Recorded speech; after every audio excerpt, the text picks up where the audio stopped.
Praise the lord. దేవునికి మహిమ కలుగునుగాక. ప్రతిరోజు క్రమం తప్పక వాగ్దానాన్ని వీక్షిస్తున్న ప్రతి ఒక్కరికి యేసయ్య నామంలో ప్రత్యేక వందనములు. సబ్స్క్రైబ్ చేసుకుని అనేక మందికి షేర్ చేసి దేవుని మాటల ద్వారా బలపరచండి. ఈ దినమునకై ఏర్పాటు చేయబడిన దేవుని వాగ్దానము నిర్గమకాండ గ్రంథము 7వ అధ్యాయము 17వ వచనము. నేను యెహోవానని దీనిని బట్టి నీవు తెలుసుకుందువని యెహోవా చెప్పుచున్నాడు.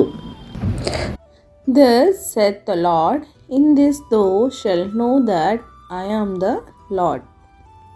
ఇశ్రాయేలీలను ఐగుప్తు బానిసత్వం నుండి విడిపించి వారిని కనాను అయిన పాలు తేనెలు ప్రవహించు దేశమునకు రప్పించుట కొరకు యెహోవా దేవుడు మోషేను ఎన్నుకొని అతనిని ఫరో రాజు నద్దకు పంపించి ఈ విధంగా మాట్లాడమని సెలవిచ్చారు. నన్ను సేవించుటకు నా ప్రజలను పోనిమ్ము అని చెప్పమనెను. అప్పుడు ఫరో రాజు వారిని పోనిచ్చుటకు ఇష్టపడలేదు కనుక వారి మీదకు 10 తెగుళ్లను రప్పించాడు.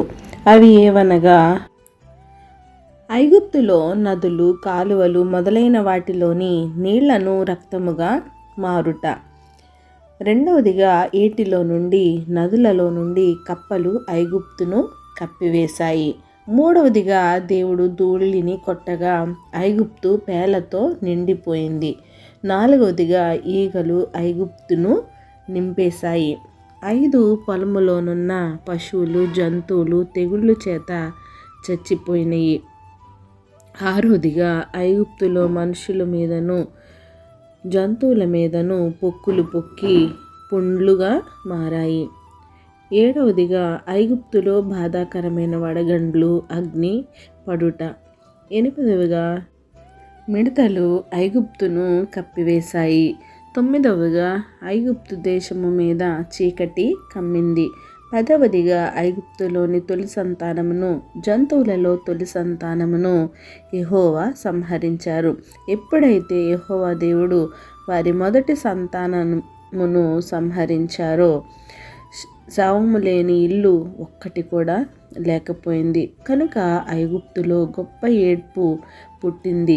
ఈ కార్యము చేసిన యెహోవాను బట్టి ఫరో తెలుసుకొని మోషే అహరోనులను పిలిపించి, నా ప్రజల మధ్య నుండి వెళ్ళిపోండి, మీరు చెప్పినట్లే వెళ్ళి యెహోవాను ఆరాధించుకొనుడి అని వారిని పంపివేయట జరిగింది. ఈ అన్ని అద్భుతాలు చేసిన మీదట ఆయనే యెహోవా అని ఫరో తెలుసుకొన్నాడు.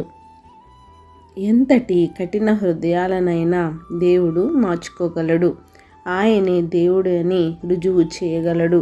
సజీవమైన వాడు, నిజమైన దేవుడు అని తెలుసుకోవాలి. ఆయన మన కొరకు ఏమైనా చేయగలడు. మనల్ని నడిపించేది యెహోవా దేవుడు మాత్రమే. ఫరో ఎలా అయితే యెహోవా దేవుడని తెలుసుకున్నాడో మనందరము కూడా ఆయనే దేవునిగా అంగీకరించి మనందరము ఆయనను గురించి తెలుసుకుందుము గాక. ఆమెన్. చిన్ని ప్రార్థన. మమ్మల్ని అతిమికిలిగా ప్రేమించిన మా ప్రియ పరలోకపు తండ్రి, మీరిచ్చిన వాగ్దానంనకే వందనాలు దేవా. ఎవరైతే ఈ వాక్యాన్ని విన్నారో విని వాక్యానుసారంగా జీవించి వారి బ్రతుకులను సరిచేసుకునే విధంగా నాయన మీరే మాతో మాట్లాడండి దేవా. దినదినము మీరిస్తున్న ఆదరణ వాక్కులను బట్టి వందనాలు తండ్రి. మా హృదయాలను నాయన మీ వైపు త్రిప్పుకొని మిమ్మల్ని అంగీకరించి ప్రతి ఒక్కరూ మీ నామమును గుర్తెరిగి మీలో నాయన అభివృద్ధి పొందే జీవితాన్ని దయచేయండి. ప్రార్థన అవసరతకున్న ప్రతి ఒక్క బిడ్డని సమయంలో జ్ఞాపకం చేసుకోండి. వారి అవసరతలను, అక్కరతలను తీర్చి సమస్త ఘనత, మహిమ, ప్రభావాన్ని మీరే ఆరోపించుకుంటారని యేసుక్రీస్తు పరిశుద్ధ నామమున ప్రార్థించి అడిగి వేడుకొంచున్నాను మా తండ్రి. ఆమేన్. God bless you all.